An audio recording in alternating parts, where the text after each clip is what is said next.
a seat on the Lake County School Board. For those of you that don't know, the Lake County School Board is a little bit different than your traditional political races. It's called a nonpartisan race. Everybody runs together, doesn't matter what your party is. The election is in August, and should a person get 50 plus 1 vote in that election, then they win. If not, then the top 2, which applies to one of these races, would then move into the general election.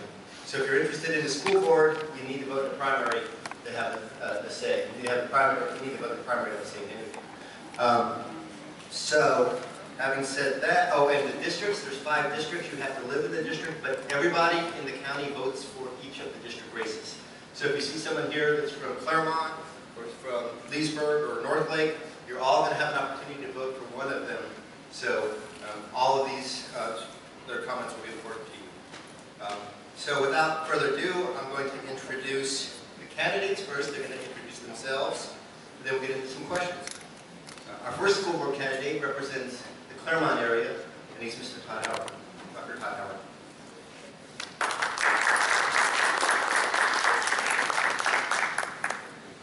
Thank you, Kurt. Thank you for everybody coming out today. I know it's a long day. My name is Todd Howard. I'm a Lake County native. I graduated from Tiberias High School. I even attended Lake Sumter Community College back when it was still community college. I went on to receive a bachelor's degree in nutrition and also my doctorate of chiropractic from Life University. I chose to come home and start practice. I've been in private practice ever since. It's been about 15 years. I do practice in Groveland and live in Claremont. Married and have what statistics say is the cutest son ever. They can't be with us today. He made it as long as he could and then said, okay, I'm done with politics. And so she took him home for a nap. You know, I was elected in 2010, and the politics is an interesting animal. And as I was being sworn in, one of the other board members looked over and said, you don't understand government, you're not going to get these things done, you need to settle down and fall in line. And I thought, that's not going to work. And so here we are, 4 years later, and you know, I was able to be conservative. We were able to make good progress on our debt. We made good fiscal decisions. Some of them are not very popular. However, you have to make these decisions, and you can't do everything to please everybody, and you can't provide every service to every person. It's not fiscally responsible. We've been able to create some great partnerships recently. Many of you may have seen a partnership that we put together with the hospital and with UCF and with Lake Sumter State College and with our school system. And we're pushing together to get them back to school. The benefit to that, which our legislators are not here anymore, is they help us out with $3 million for the students so that they have science labs now. You know, we've created some great partnerships, and that is one of those things that I'm very proud of. We were very innovative. I helped bridge a decades-wide technology gap. We were still doing things the way management did them in the 1970s. We were buying parts for our phone systems off of eBay. Our service workers, were keeping their time cards on an honor system and handing it on sheets of paper. This is all changing. These are all things that we have been able to move forward.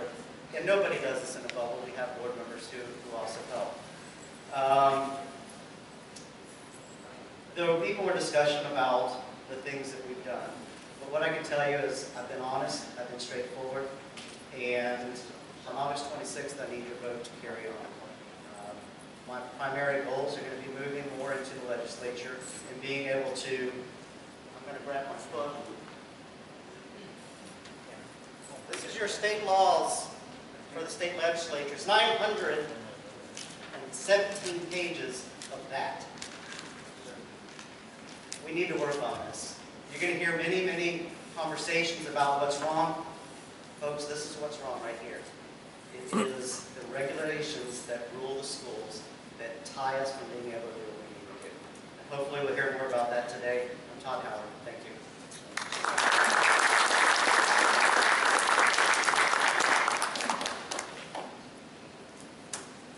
Thank you, Dr. Howard. Our next candidate is running against introduce Dr. Howard for his seat. He is Mr. Mark Dodd.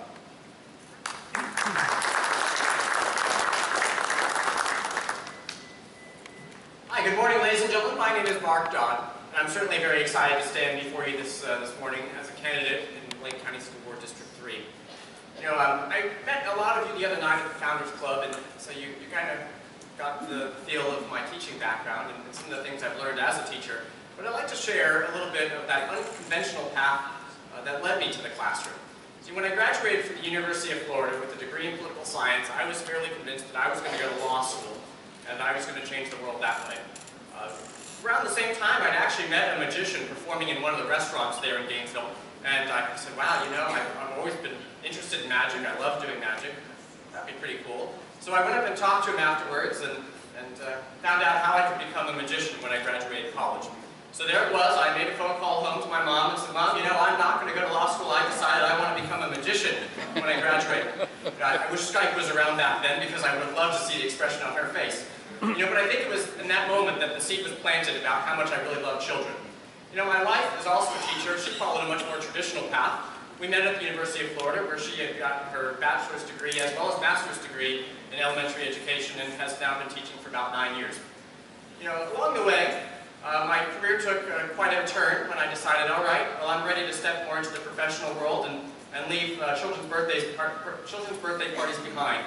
And so I began a career with the Walt Disney Company, which has been one of the most dynamic, life-changing experiences for me. In the 8 years that I was with the company, I had a unique host of experiences. You know, skills that have taught me what it's like to operate in the business world with one of the most successful companies in the world, laying that foundation for the unique blend of education and business experience that I offer you now. It was my own daughter that was probably one of my largest sources of inspiration to step into the classroom. When she began kindergarten, one of the things that I looked forward to most every night was helping her with her homework. You know, to be there alongside of her and watch that light bulb constantly turn on above her head. I thought, wow, what an incredible experience, and it feels so good to be part of that. You know, it's hard to describe the feeling that you get as a dad the first time that your daughter reads to you at bedtime instead of the other way around. Coupled with my daughter's inspiration and my wife, you know, it was hard to go anywhere in Claremont without somebody running up to her going, Mrs. Dodd, Mrs. Dodd! You know, she was like a local celebrity. And I could see the way that she touched those children's lives, and I thought, wow, I would love to be a part of that. So I made the move from the business world and left that career with the Walt Disney Company and stepped into the classroom. On Halloween Day, of all days, was my first day in the classroom. Some were surprised that I came back on November 1st, but I really haven't looked back since. See, along the way, I've had the opportunity to work with so many talented and dedicated people, who I would say are Lake County's most valuable assets, our teachers. Whether they've had decades of experience or whether they were new to the classroom just like I was, they all had something to teach me and something to share with me. You know, now that I have been teaching in the classroom for 3 years, I feel like I have that unique perspective that I could bring to the board. Because I know what it's like to face real-world teacher problems every day. Whether it's a shortage of supplies because the inefficiencies of the copy center are going to get your photocopies 2 weeks after you taught the lesson, or whether the district is giving you a curriculum blueprint that's asking you to cram 8 weeks of the new reading curriculum in the first 4 weeks of school, while you've got 21 4- and 5-year-olds just swirling all around your room, and you're lucky to have them all seated at the same time, where you don't have enough seats in your room for that, so some kids are sitting backwards because the district is dragging its feet on giving you an allocation for that. I know what that's like, and I know what that experience is like for other teachers. I believe fundamentally that if we can deliver what the teachers need, we can wholeheartedly, all together, change the face of education in Lake County and bring us to the direction that we need to go. I really appreciate your time, and I look forward to sharing many, many more ideas with you. Thank you.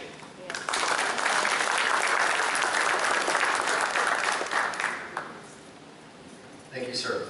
Our next candidate represents Northeast Lake County, and she's currently fighting the ravages of the Common Code, so she hopes she can project enough that you'll understand her today, but bear with her. She's Ms. Kylen Fiser.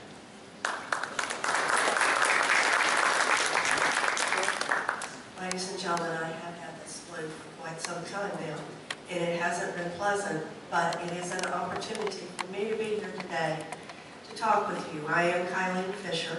I am the multi-term school board member of the Lake County School System.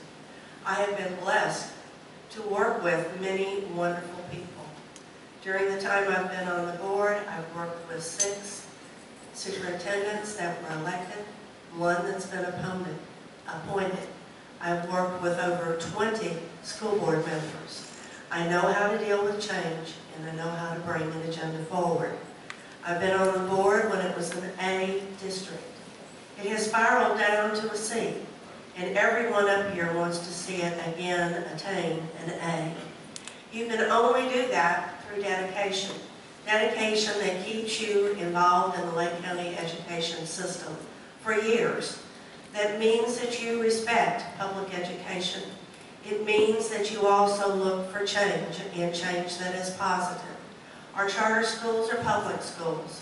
Our conversion charter schools are public schools. Our virtual education is a public school advantage. I believe that we have sufficient funds to always maintain a balanced budget as the state of Florida dictates. We have never not had a balanced budget, but I'm the only board member that's still seated that was on the board at a time when we came down to a reserve of less than $240,000. A reserve that would not have financed 1 full day of the Lake County education system. Since that time, we've maintained a reserve so that we are prepared. What we need to do is continue to do like Dave Ramsey says, take the steps, make sure you have fundamental increments and that you're saving dollars. We had an issue over class size reduction, and that issue over class size reduction came about because we did not have sufficient allocations in the classrooms for teachers. If we had had a reserve fund, those teachers would have been in the classroom, and I believe we would have had less impact on our seating teachers, our seated teachers versus those that needed to come into the classroom. A huge budget, a base student allocation of about $3,700. Back in 2002-08, it was $4,000 some odd dollars. We're only up to just under $4,000 with this coming year. I am very grateful for our legislators increasing the base student allocation, but we have much more to do. We can't just build an A in structures. We have to build an A with our teachers. They need not to have the mayhem that they've experienced in the past years because of changing standards. We also have wonderful individuals that are support staff that work for pennies that you and I would have a difficult time to work on, and yet are being asked to take a look at privatization, to take a look at more demand for their positions. They're doing their very best. Instead of the Lake County school system looking at the top to reduce the fine, elegant salaries of its administration, we went to the very lowest paid individuals, some of our most highest involved individuals, to make the difference in the budget. I thank you very much. I am Kylen Fiser. I do want your vote in August. I want you to know this has been a lifetime goal, not something that just happened. Thank you.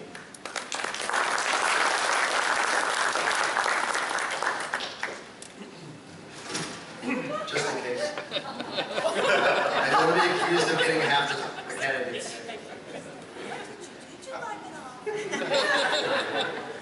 That was a good thing. Our next candidate is running against Ms. Fisher for her seat. She is Nancy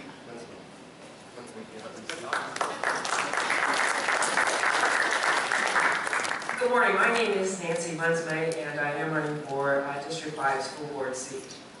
My resume includes a master's degree in education with experience as a reading specialist in our Orange County schools.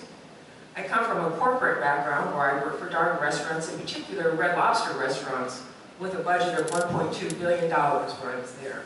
I was a senior financial analyst working with those budgets and doing variance analysis.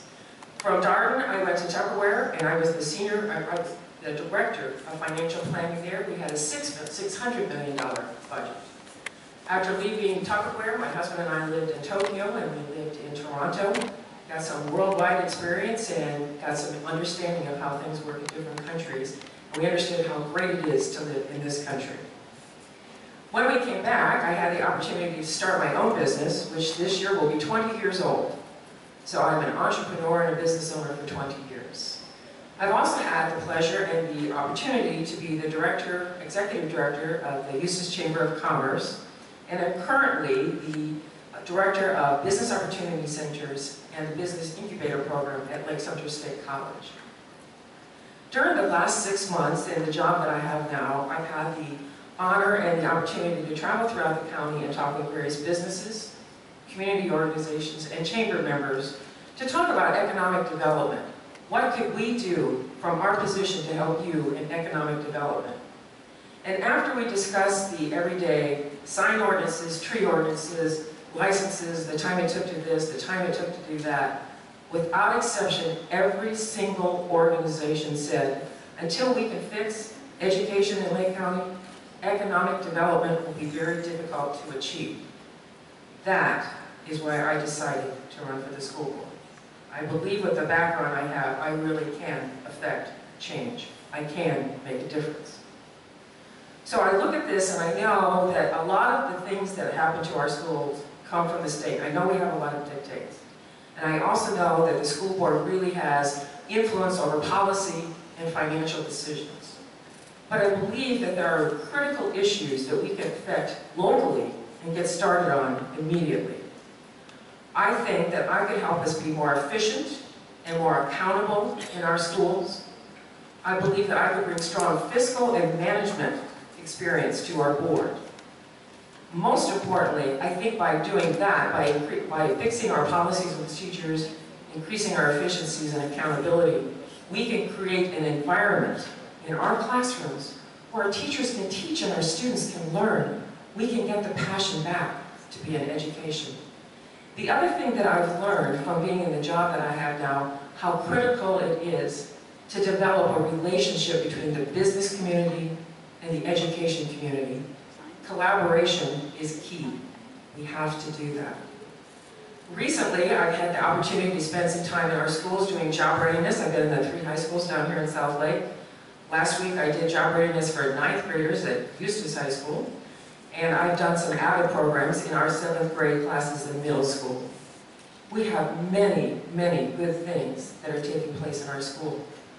But public record says that we're not an A school. And perception is reality. When businesses look up to and consider moving to Lake County, they do not see the level of education that they expect for their family and their children. We have to fix that perception. When we add to that the things that have taken place with the confusion over grading, policies, all those different types of things, it really just confuses the issues on where we are, and we have to get back to basics. We have to get back to fixing those types of things that make it very clear on how things are going to operate, because when we cause confusion in the classroom, it really disrupts what happens with our teachers. It's very hard for them to be effective, and if we don't back them up with policies and procedures from the board, there's no way that we can hold our students accountable for doing their homework and achieving those standards. I believe I can make a difference. I believe I come with a balanced business approach with education. And I would like to ask you for your vote. If you want to change, I think that I could help make that difference. Thank you very much.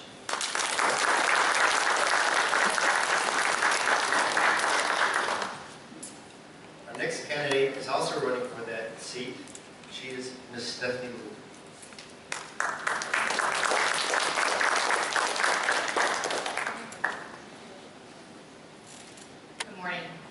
Education, leadership, integrity, and perspective is what I will bring to Lake County Schools as a member of the school board.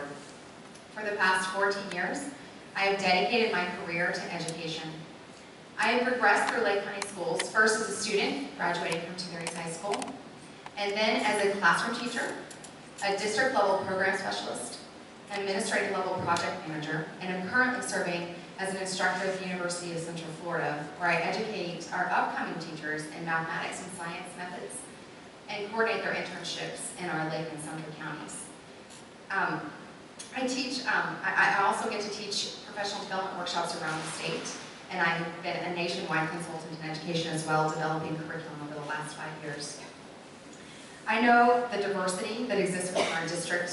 I have been in every one of our schools and met with each and every one of our administrators. I understand the rigorous standards of accountability at each level, at the student level, the teacher level, the school and district administration level, the superintendents, and the school board accountability rigors. I have a history of innovation within Lake County school systems, having developed the Lake County STEM Bowl competition, which, in partnership with our local businesses, which has become a staple of success for our schools. I also helped create the Team magazine, which is an innovative virtual professional development for educators, which has also received national recognition. I have always wanted to serve on the school board level. When asked and considering to run for school board for the 2014 election, I began asking myself, why is this the right time for me to run for Lake County Schools? We have made several changes over the last couple of years, but we have went from an elected superintendent to an appointed superintendent, yet we still have these reoccurring patterns that are in existence, and it's time to make a change at this level. Given the opportunity, I intend to provide this same level of entrepreneurship that I've already exhibited and help resolve the issues that are plaguing Lake County schools today. I intend to revise and revisit existing policies that will require schools to develop and implement school improvement plans, and they would be implemented with fidelity that would help us to move from a C district to an A school district. Again, you've heard us talk about how that specific piece is going to be crucial in our economic development as well. In addition, I plan to set new policies for upcoming administrators, assistant principals, and principals in regards to our teacher and leader evaluations. We currently don't have an integrated reliability system that's working, and teacher morale is at an all-time low. The discrepancies don't just exist from building to building, but they exist within the schools, and we have to consider what's coming up into our leadership positions, knowing that over half of our current principals and assistant principals will be up for retirement in the next 5 years. And finally, I plan to dig deeper into our Engage LCS grant efforts, doing cost analysis on each suggestion to determine where and when we can be more efficient with the budget that will allow us to put more dollars back into student education and each student while planning to meet the deficit needs that are coming up in our capital budget. I would appreciate your vote on August 26th. Thank you.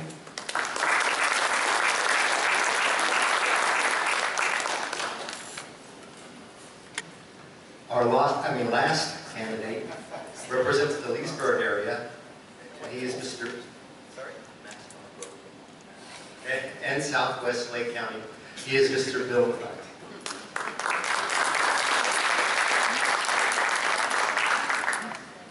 It's great when one of your mentors doesn't know where I'm feeling good about myself. And I guess you put the rose between two thorns. I'd like to point out the book that Todd held up. Right there.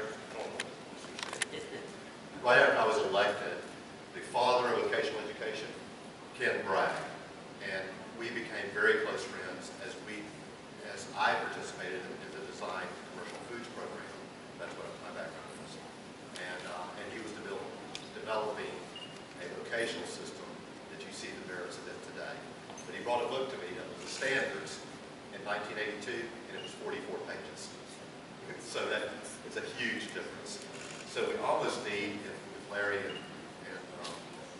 Alan are still up here, I would ask them to have a session where they just eliminate bills. I mean, because we just add and add and add. And what that does is require staff and support to implement all of those requirements. Anyway, now to my speech. You are all stockholders in the largest corporation in Lake County, the Lake County School District. We have the largest budget, over $538 million. We employ more than 5,200 employees, and we consume more fuel, use more electricity, we own more real estate, and we feed more people than any other business in Lake County.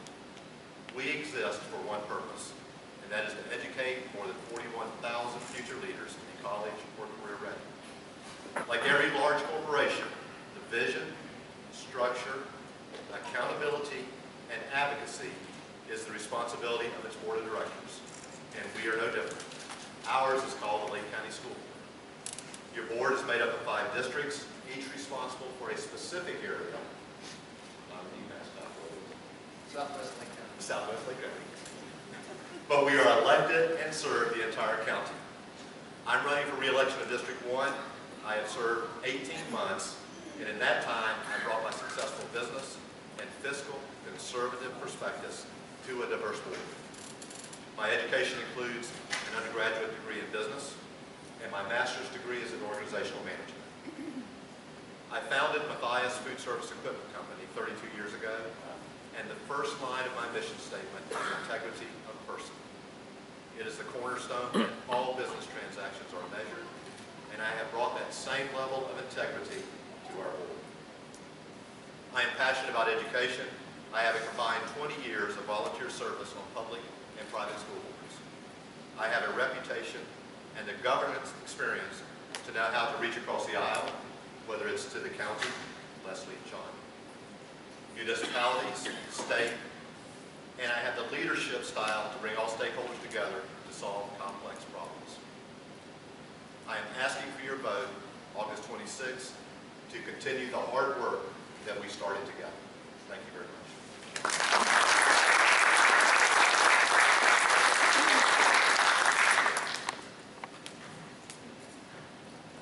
Just to clarify, in Mr. Matthias's race, there is a candidate running against him. That gentleman could not be here today due to a family emergency. There is also another candidate in Mr. Howard, Mr. Dodd's race, and we never heard back from that person.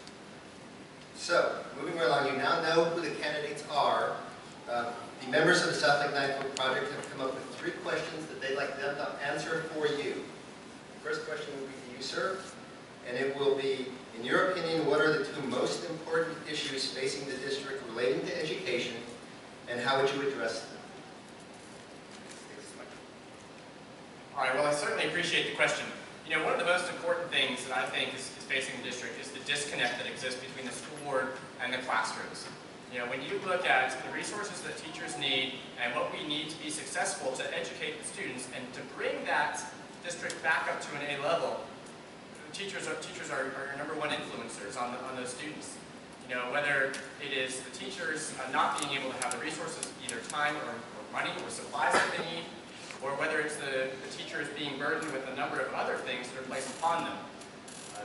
The second thing that I would say is probably the most important thing that's facing us is, as a school board, we need to make sure we're making smart financial decisions.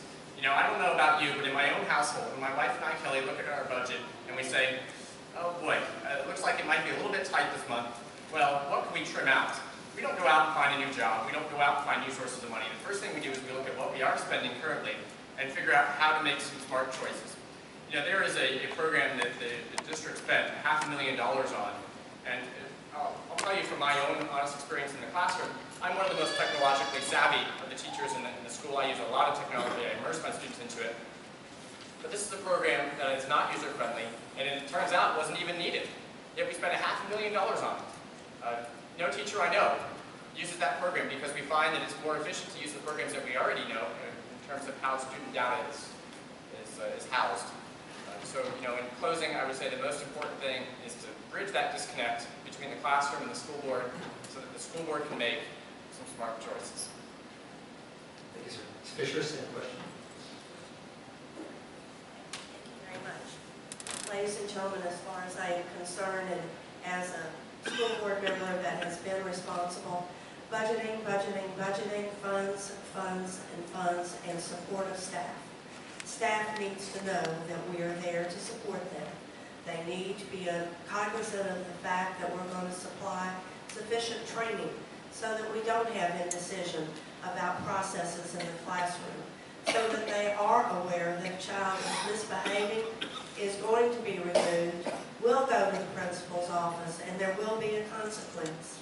We do have problems with juvenile delinquency in this county, and that is another problem. When you look at the average of our parents, who 20% really don't care whether their children are using marijuana or alcohol at the age of a 9th grader, we have an issue. We need to be aware that this is something that's accepted. When parents come to our schools at the elementary, middle, and high school level every Friday to take their children out of class, for whatever reason, Those are valuable hours that are lost for education. Funding, funding, funding. Funding is making sure that we do have zero balance-based budgeting, that we do everything that we can as board members to cut budgets that are inflated with items that we don't need. I also believe that as a school board member, the 10% that many of the board members gave back of their own salaries was very, very honorable. This coming year, coming term rather, I should say, I will not be taking a salary because I'm very worried about the safety of our children in outlying areas and bus transportation. That salary will go to our education foundation to be divvied out into the areas of great need. And I thank you. Thank you. Good, John. This is on. Since last November, I have been attending all of the school board meetings. Every Monday the meeting is taking place, and I try to go to as many workshops as I can. And one of the things that I think is missing is that we have lost track of what our mission statement is. If our mission statement is indeed to create or to provide the best education for our students that we can afford, every financial decision, every budget decision must follow that mission. It must advance that mission. So when we look at how we're going to spend money, and when we make difficult decisions, we have to say to ourselves, will this make it better in the classroom? Will this provide a better level of education to our students? We're faced with many, many difficult decisions right now. Every business is faced with difficult decisions, and sometimes you have to make ones that are not very popular. But if we can keep in mind what our mission is, while making sure that we balance our budget and we look towards funding, we will be able to accomplish that goal of providing the best education possible. Budgeting is key. We have to look at all of the line items. We have to see what's behind the item.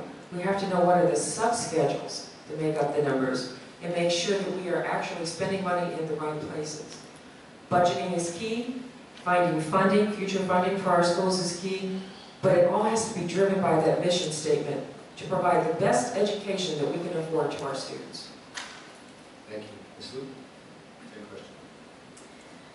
The two most important issues that are facing the district relating to education at this point is that we are not meeting the needs of our lowest quartile students, which is why we are a C district. It's documented that those are the children that we are not meeting the needs of at this point in time. So I would ask you, what can we do to make that better for our students? Well, we need to look at the areas where those students are falling behind. We need to figure out how the different schools that are falling behind can get where they need to be. There are current policies in place in regards to school improvement plans where they're writing these proposals on how they're going to meet the needs of their lowest quartile students and continue to move the students that are meeting their needs as predicted. We called those, whenever I was at the district, the shelf plans, because they're written by support personnel and they're checked off as a thing that was done. There's no fidelity in implementation of those plans. Nobody goes back and checks, how is this working? If I said I was going to do this, this, and this to meet the professional development needs of my staff or to help increase my ASOL strategies that I'm using to meet those lowest quartile students, nobody comes back and asks. There's no sharing. We could have meetings where the principals come in and they're sat down. This is what you said you were going to do. How's it going? Is it working? If it's not working and this school is working, can we start to share those ideas? We have expertise in this district that we could really learn from. And I feel like that is what's going to drive our district from a C level to an A level if we're talking about what's important in regards to education. I also feel like a huge problem that we're facing is the new assessment that we're going to be taking next year. It's linked to student achievement, it's linked to our students' promotion and retention, it's going to be linked to our graduation requirements, it's going to be linked to our teacher evaluations. You'll hear me say it again, probably some other candidates will say it, our teacher morale and passion for teaching is gone at this point because it's not transparent, it's based on an assessment that has not even been created yet, let alone vetted or seen whether it's going to be valid or invalid. And as a district, we need to be proactive in what we're going to do to ensure that our students and our teachers are held accountable to this test that we don't even know what it's going to look like. So those are the two biggest issues facing education, in my opinion, and how I would help resolve those. In Lake County, Do you need it? I can speak slow. I thought you were going to say something. In Lake County, the #1 issue we face today is our debt. We have $436 million that we owe now. That's $32 million a year that we pay in interest to service the debt, or $780 per child that comes out of the classroom. We have to plan for the future growth that we know is coming down the pipe. If we don't, history will repeat itself. And by the way, that debt goes to 2031, and by all numbers, we will need new classrooms by 2020. So as a board, we need to have a vision and a strategy of how we're going to manage that growth without accumulating more debt. That's number one. And number two is exactly what you were speaking about, that we hired the Boston Consulting Groups. They came into our school district. 53 cents of every dollar is all that goes back to the classroom. Could you imagine donating to any charity that most of the money went to overhead and actually the debt? No way. So your board collectively has voted to redeploy over the next 3 years 30% of its existing budget, keeping in mind the pie is not going to grow. And we also found that we need funds to go to the lower quartile if we're going to if we're going to get that A on board.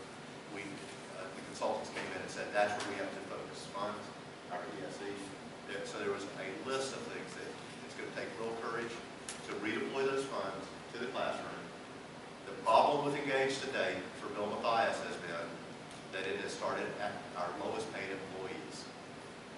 Real leadership would say you would start at the top, and we didn't do that. And Kylen is correct. I led a charge of a 10% reduction in administrative.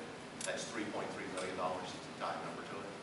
And with leadership, you have to be the first to step up.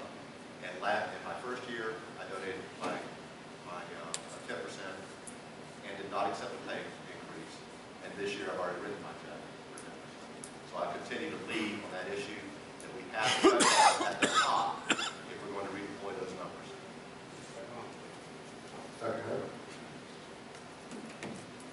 The cornerstone of this board must be fiscal responsibility. There are many areas that we need to look in, but one of the primary ones is in management. Mr. Dodd brought some of this up. Talk about the board versus the classrooms. This board has never wanted any teacher to do without the supplies they need. And I can tell you that every single member of this board has, in public meetings, brought issues that we have in each of our districts where there's a failure of management. There are contract hurdles and other things that hinder us from being able to create the accountability we need.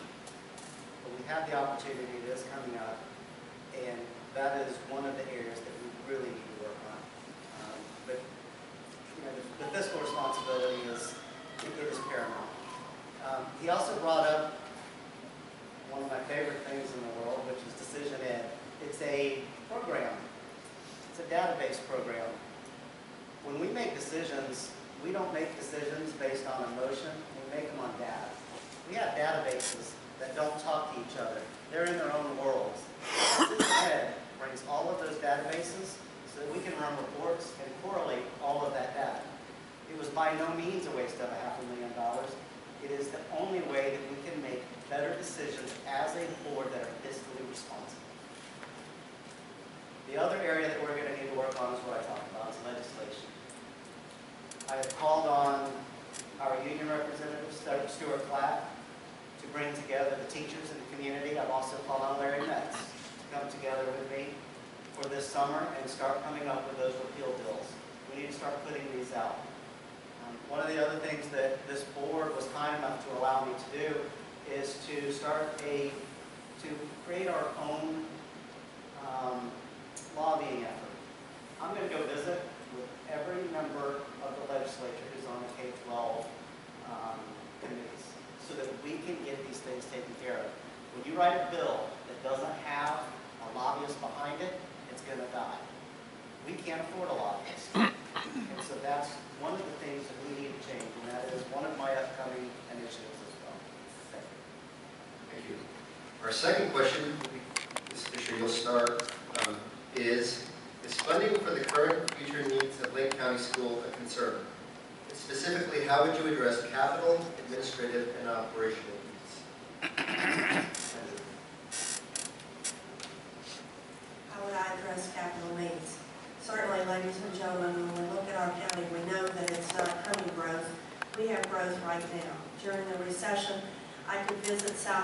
County, and there was no movement. In the past 2 years, I see structures, both commercial and residential, growing in South Lake County.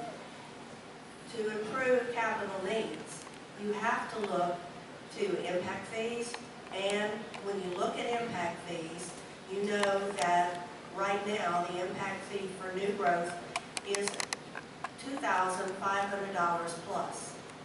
That will not build a school. A student station is $27,000 to $28,000 per student station.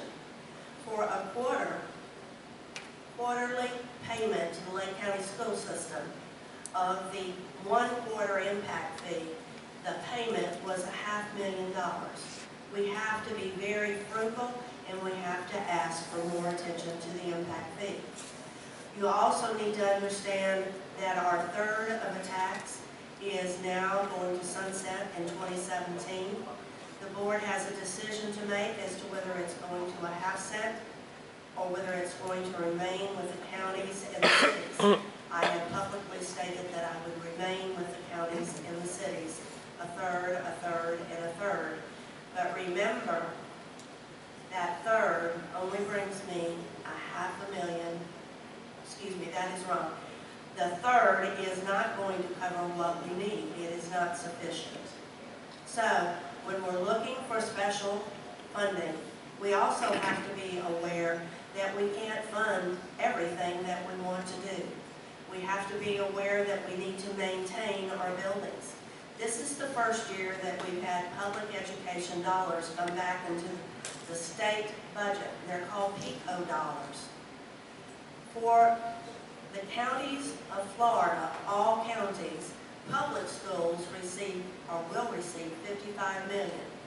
Charter schools, which there are only 400, will receive $75 million. 4,000 public versus 400 charter.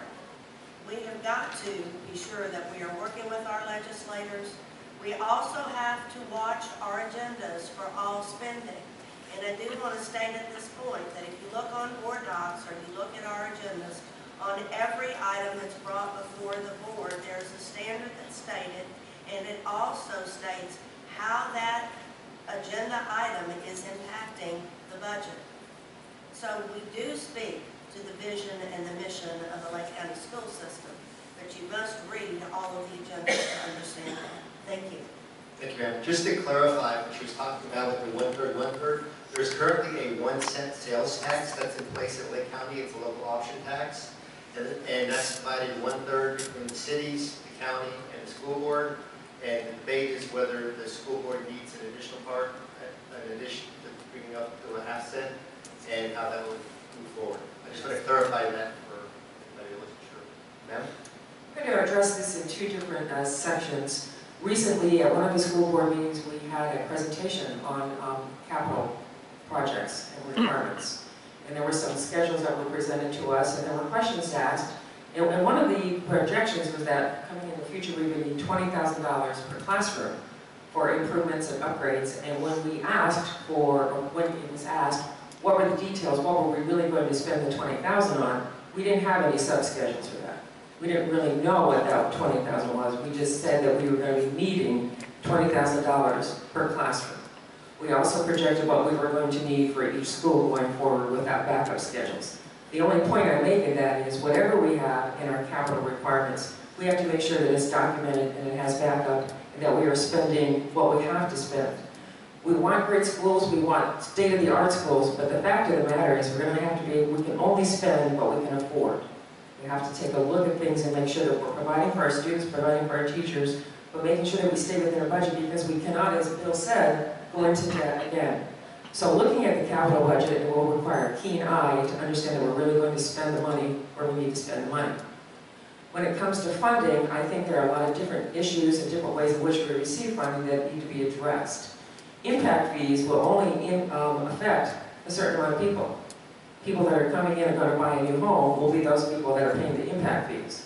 We still have a fair amount of inventory of homes, and when people come in and buy those homes, they will not be paying impact fees, but could be bringing 3 or 4 children into our schools. So impact fees will get us some money, but it will only impact a few people. So we're going to have to take a look at the other ways in which we get funding for our schools, whether it be through the FTE funding from the state, whether it be through increased personal property taxes. When we have a strong job market, we'll have a strong housing market. When we improve our schools and improve our workforce, we can attract businesses to come into our county. We can raise our standard of living. We can raise our property values. Those will result in more money for our schools because of increased property values. So there's no real silver bullet on how we're going to get funding. All of this is so intertwined. We have to be able to address what we really need and how we can get there. And I think there are many different issues that we have to encompass all of them as part of the solution.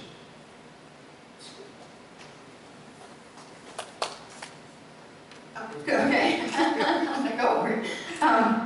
To address the funding needs, as everybody's kind of hit on already, with the third sales tax, definitely we have to continue with sales tax, whether we do it the third or the half, or try to go for the half. But a third cent of the sales tax will only get us $10 million a year, and it costs approximately $30 million a year to build a new school. So you're looking at a new school every 3 years, and that's not going to meet the projected growth, and it's not going to help the current revisions that we must be doing to some of these schools. If you've been to Claremont Elementary School right around the corner, you know what I'm talking about. We have several schools that are in that dire need of some reconstruction or some remodeling. So we definitely have to look at impact fees. We definitely have to look at the sales tax. We have to look at some of the ways that we've been fiscally responsible in the past.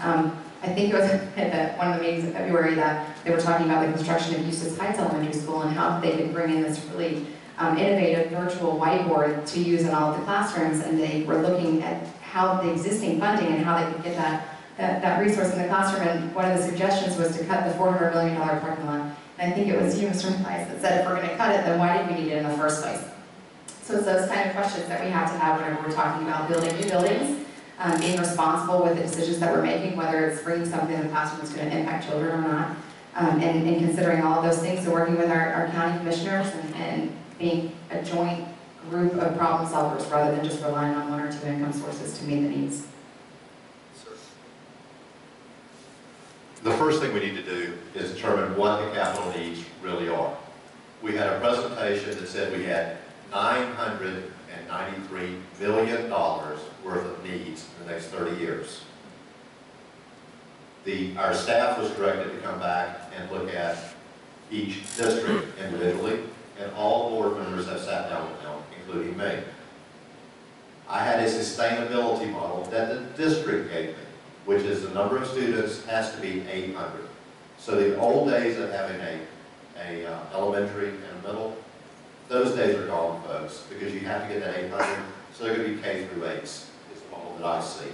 That is sustainable. That means the FTE coming in will cover the overhead. The staff came to me with, initially, my district needed $63 million. Applying the sustainability model, it was $35 million. So we need to have, number one, a realistic view of what our capital needs are. Speaking of Claremont, we're looking at, right now they're taking bids to build a new cafeteria.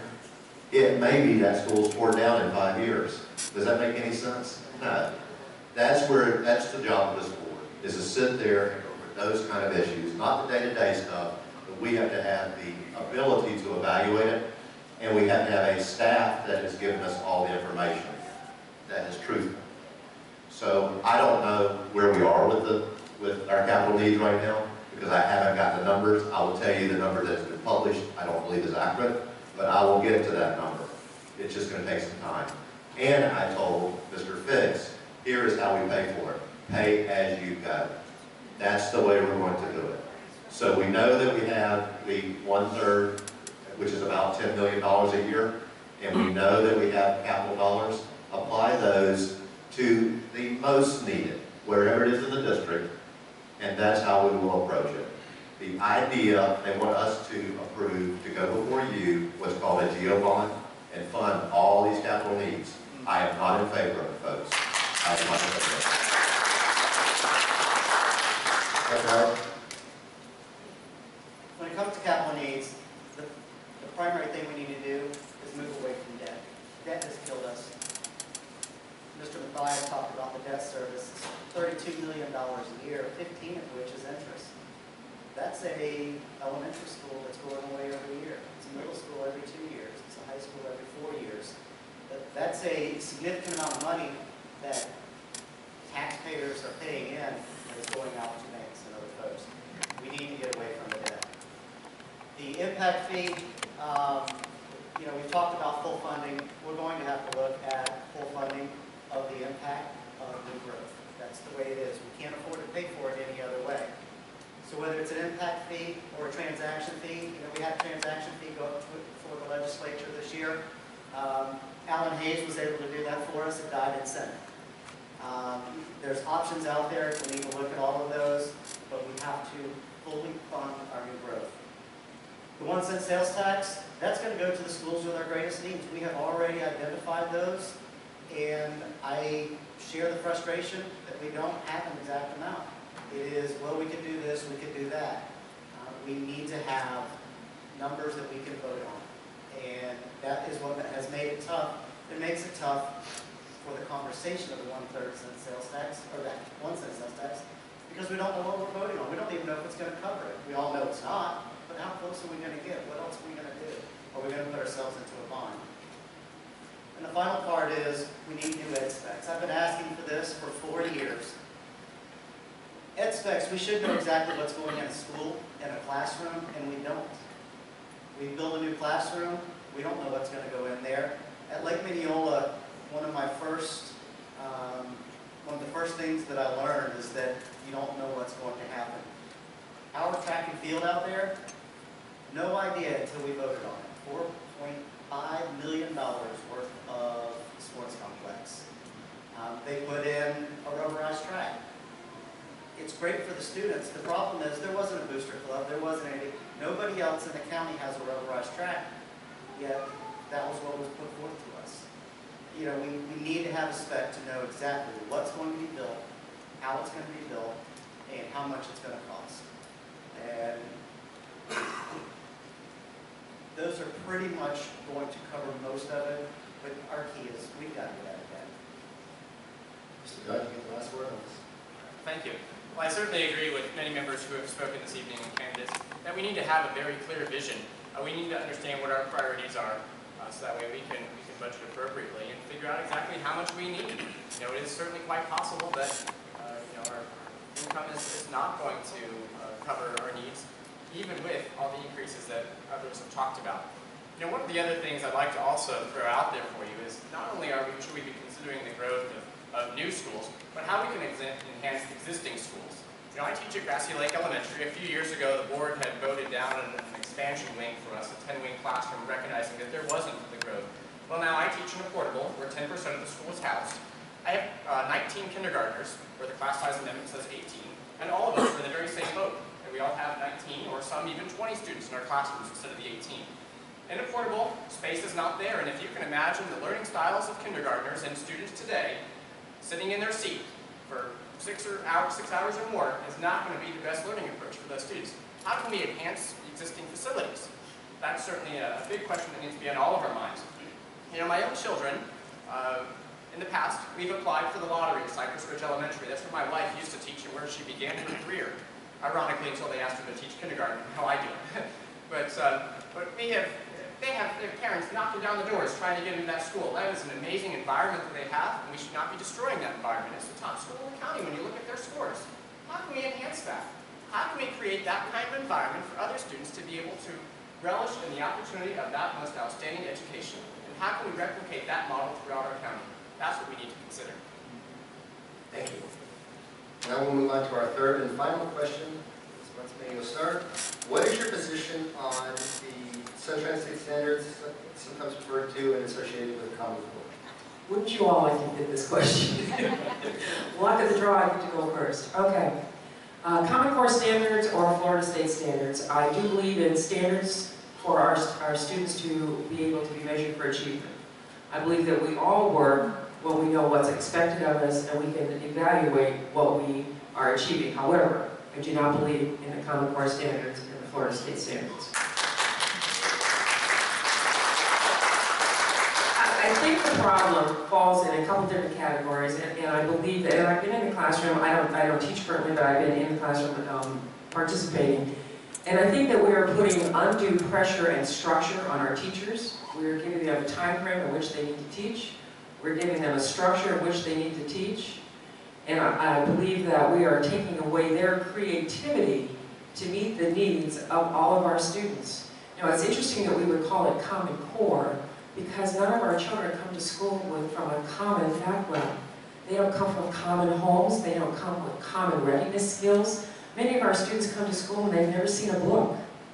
So how can we hold them to a common standard? Our teachers don't teach in the same way. Our students don't learn in the same way. As I'm talking about this, I see some of you agreeing and some of you thinking about what I'm saying. So I'm consciously thinking, how can I get my message to you?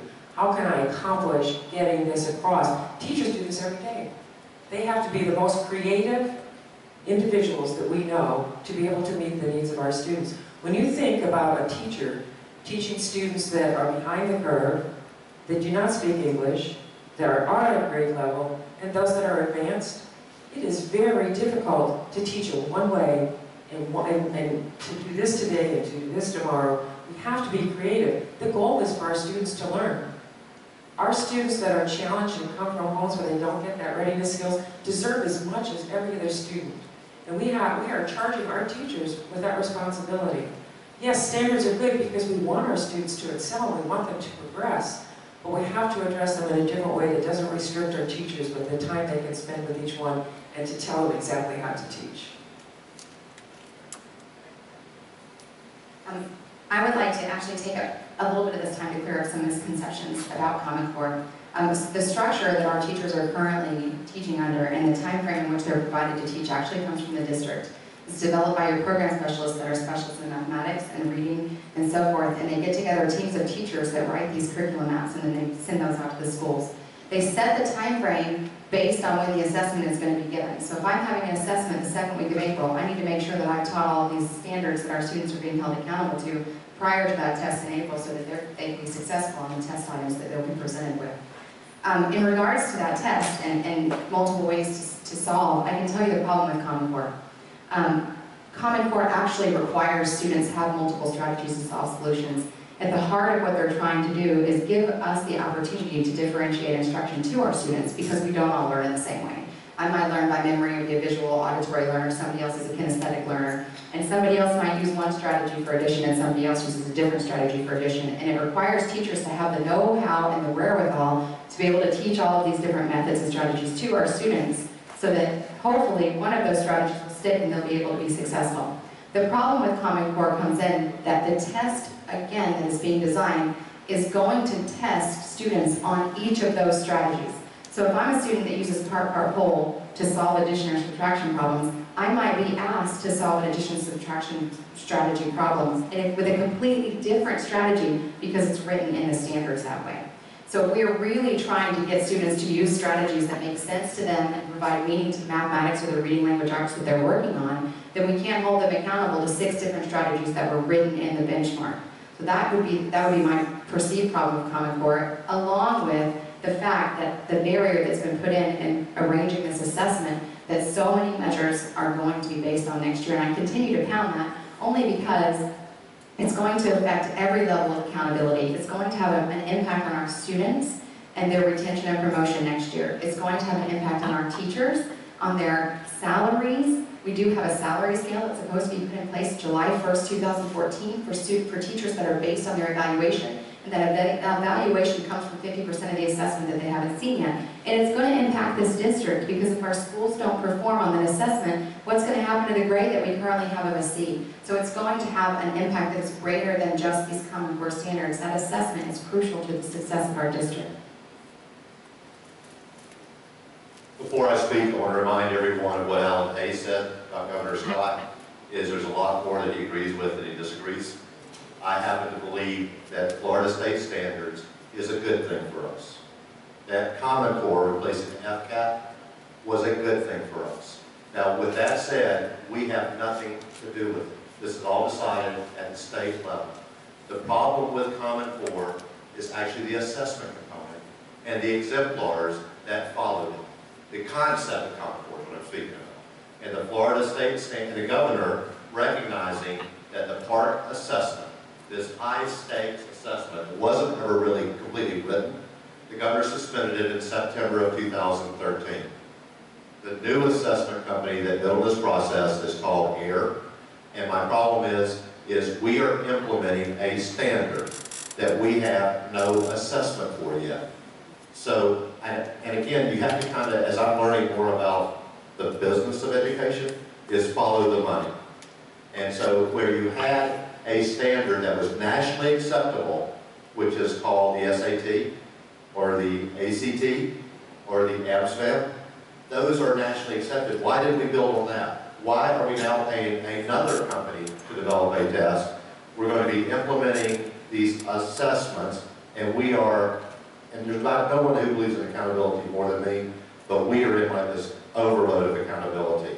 Our teachers can't teach, and that is where I land on this. So from a standards perspective, I just want to say I'm in favor of the rigor of high standards.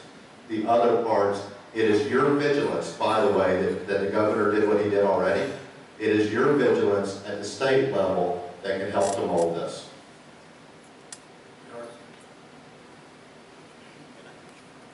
Common Core was essentially a sellout to special interests.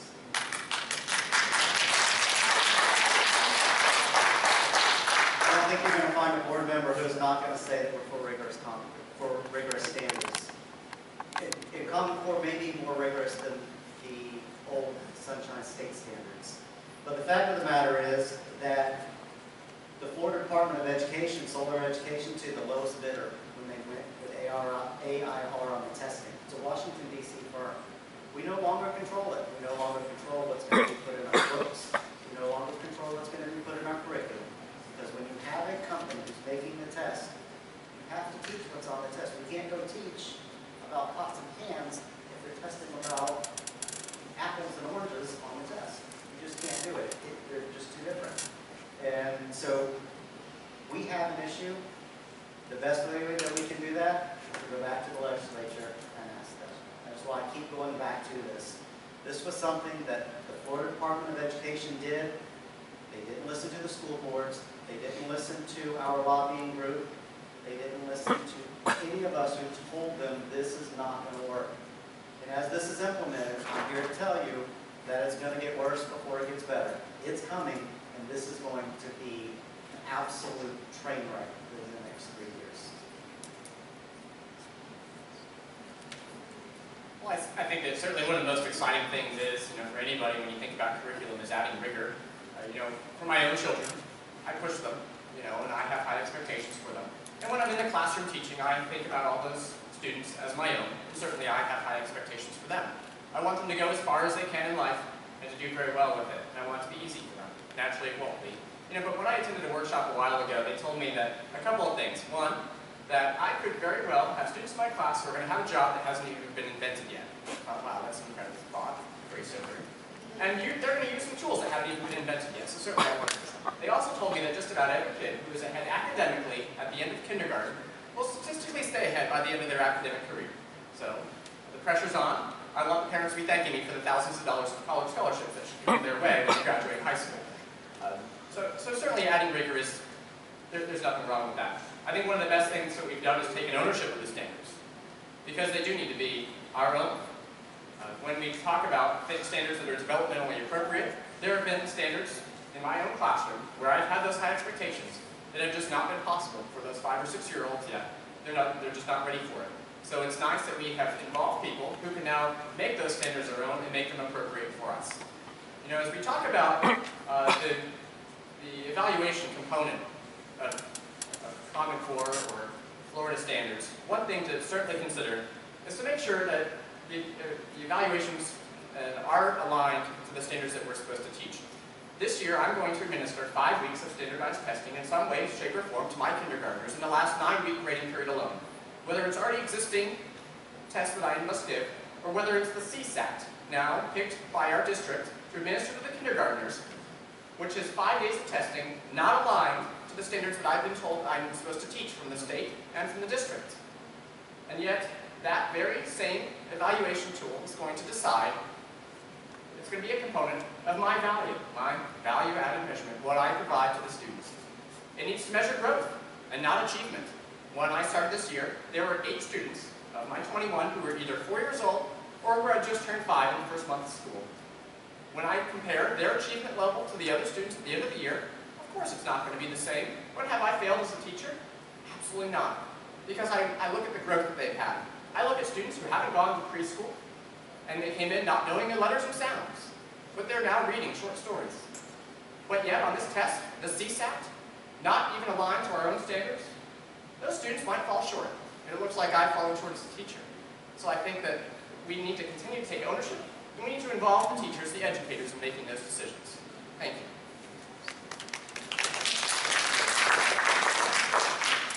Ladies and gentlemen, you've heard the opinions of those that are candidates here today, and I need to tell you that my opinion on Common Core came back in the summer. In the visitation at Woodlands Church in Orlando, and it was a special conference on Common Core. During that time, they had a special program, and it was called Erase Common Core. At that point, I became aligned with the opposition to Common Core, and I did send my name to Tallahassee on an eraser that said Erase Common Core. As we all know, that didn't happen though, and we are faced with data mining. We are faced with students being taught a process and not looking for the accurate answer. We are faced with teachers that are overwhelmed and who have been given assessments based on achievement, teachers who were highly effective at the beginning of the year and are now looking at statuses of not being adequate. Value is something that we have to place on every teacher for the gains made by each child, not an overall situation.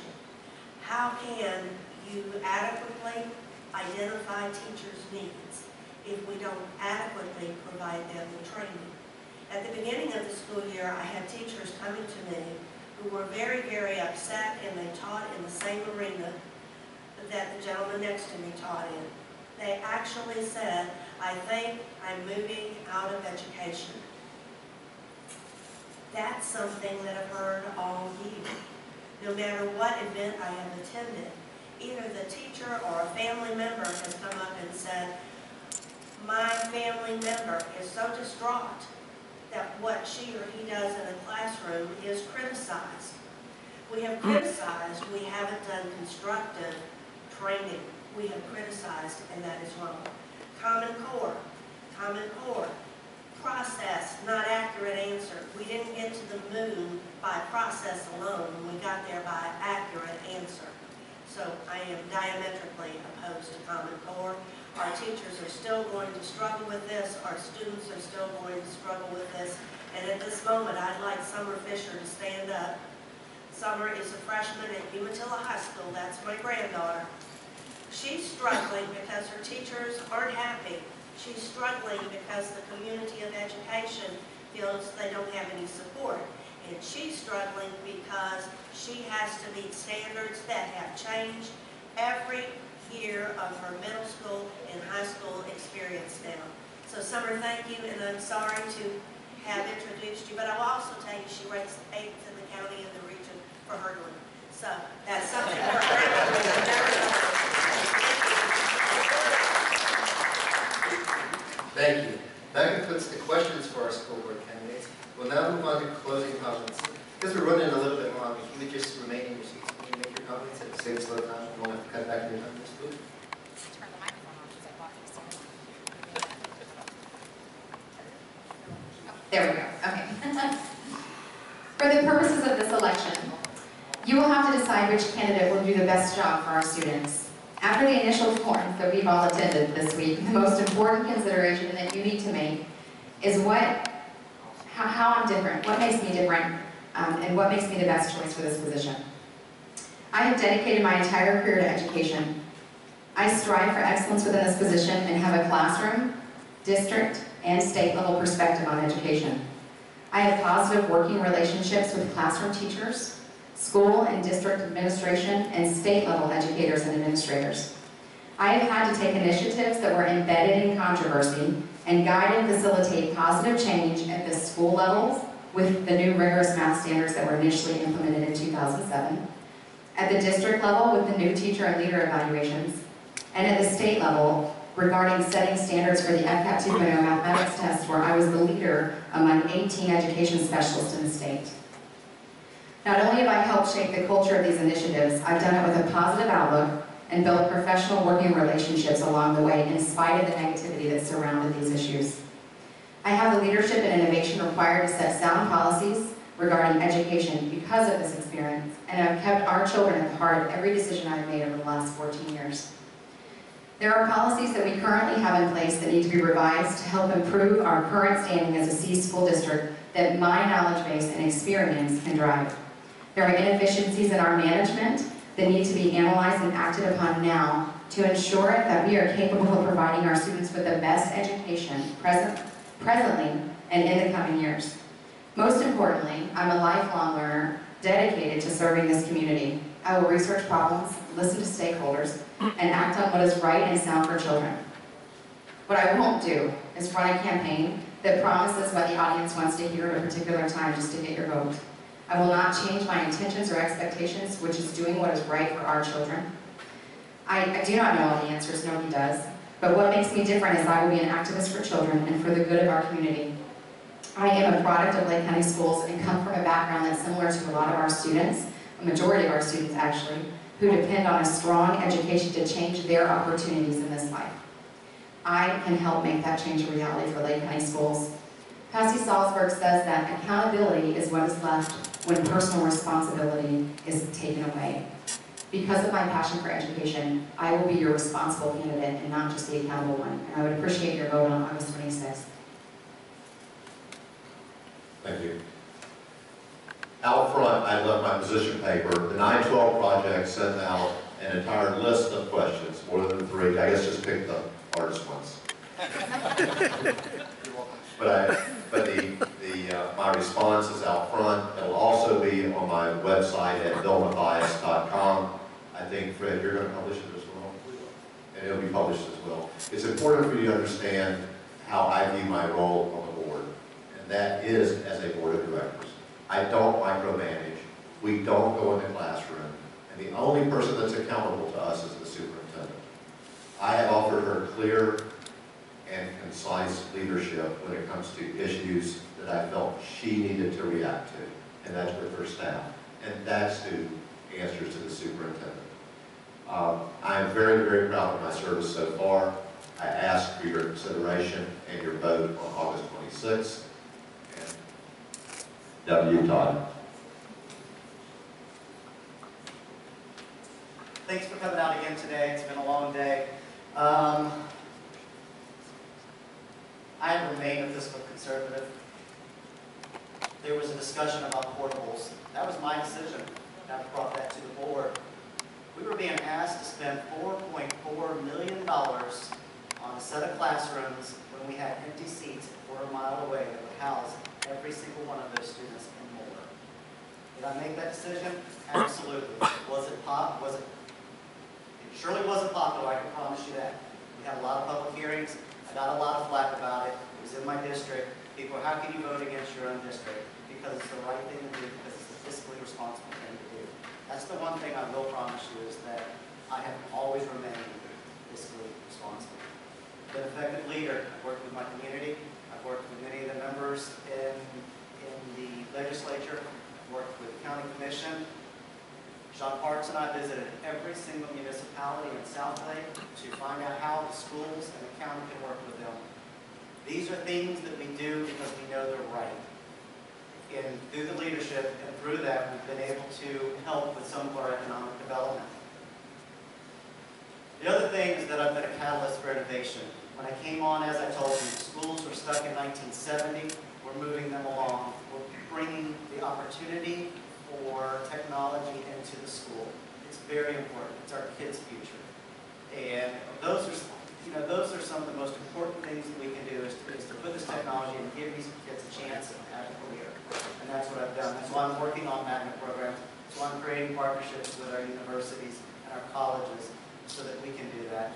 And I don't have to say I'm going to do it. I've already done it, and I will continue to do it. And on August 26th, I need your help so that I can continue the work that we need done. Thank you.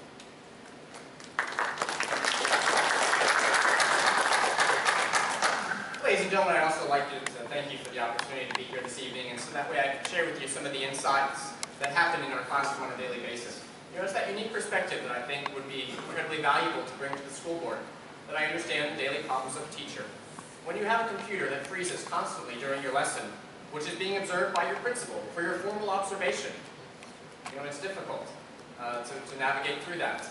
We need to continue to bridge that gap. We need to continue to provide the resources that we need for our students. We've talked to a couple of times about the needs of our lower quartile students, and certainly that is something that does not go neglected. In my school, without using Decision Ed, we still pull from many forms of data, and we examine those very closely and carefully, and we make some decisions that are data-driven. We just do that using a few extra minutes to go through other programs. As we look at that lower quartile students, one of the most valuable resources that I can possibly give those students is my time. They need one-on-one or some small group attention, which I, as you can understand, don't always have as a teacher. 10 minutes for this kid, 10 minutes for that one, 10 minutes for that one. We need to get those extra hands in the classrooms to work with those students. Some of the most valuable time I have is when my aide comes to visit for 45 minutes, once a week, divided. And in that aide works with some of those students one-on-one who need that help. She helps me because it's not just the teacher's job. Unfortunately, the burden is often placed solely on the teacher, but we need help to get it done right. You know, I really appreciate the opportunity to be able to share that perspective with you this morning. Naturally, our time is pretty limited, so I have a couple of ways that you can continue to follow my campaign. One, I'm on Facebook, Mark Dodd for Lake County School Board District 3, and also our website, www.electmarkdodd.com. The one trick you'll find is that my parents blessed me with an unusual spelling of Mark. It is with a C, not with a K. So, thank you very much. Ladies and gentlemen, once again, I need to point out that being an established school board member, you come with a legacy, and I'd like to read you some of that legacy. Higher education standards, I helped institute the potential specialists that did make a difference in the lowest quartile, but because of budget restraints, no longer exists as it did. I returned driver education. I started the Safe Schools Committee that's now the Safe Climate Coalition. I've looked to the Effective Teaching Center. The Effective Teaching Center is where we have much training. It is also where I met one of my opponents. Balanced budgeting. You must look at balanced budgeting every year. And to absolutely know that we're going to put more in the classroom for teachers, I have to tell you that we have to have teacher assistants. We have to have more teachers.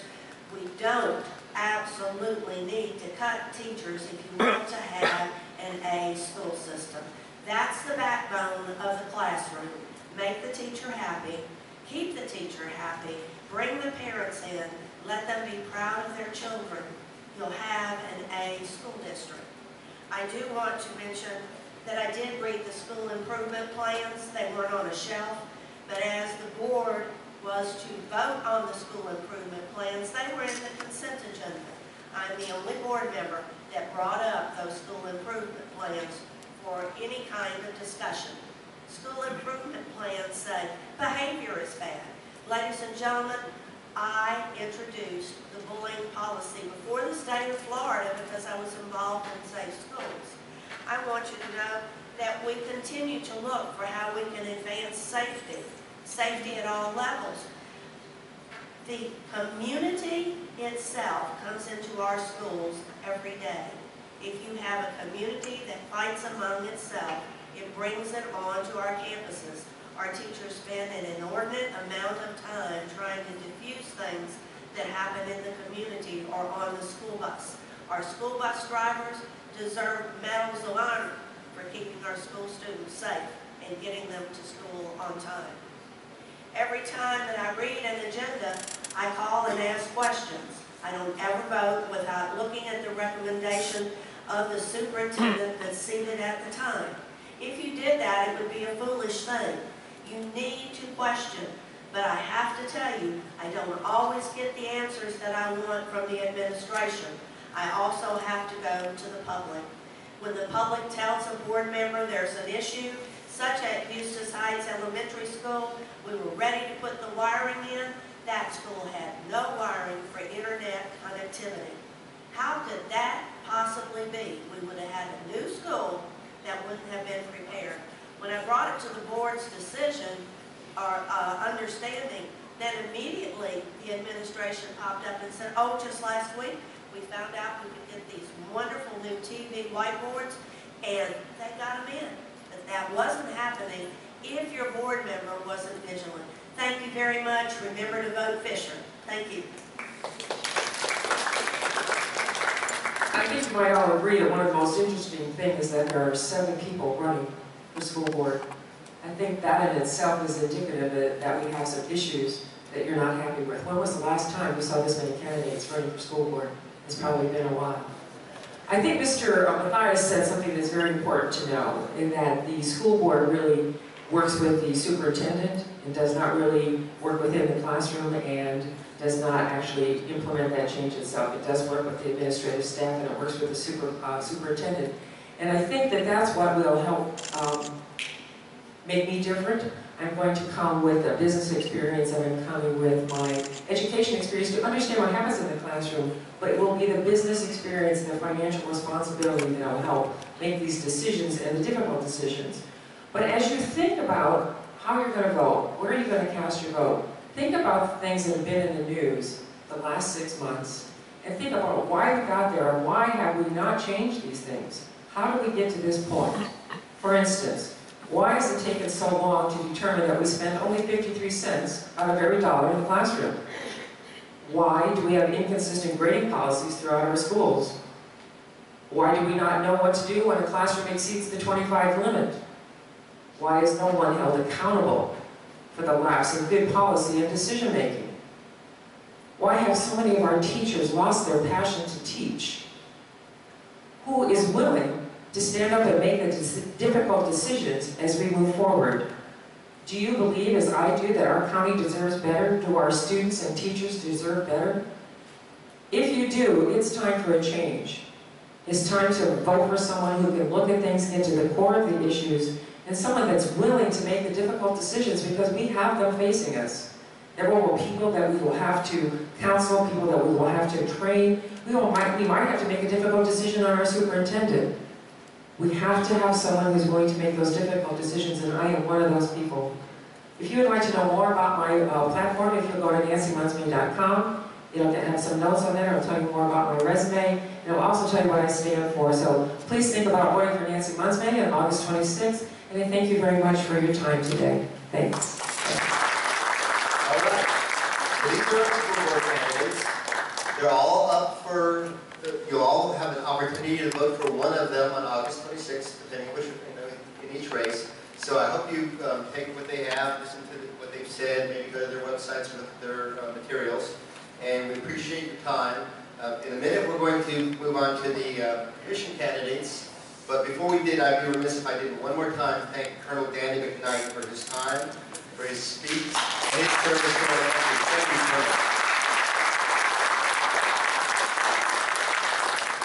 Thank you.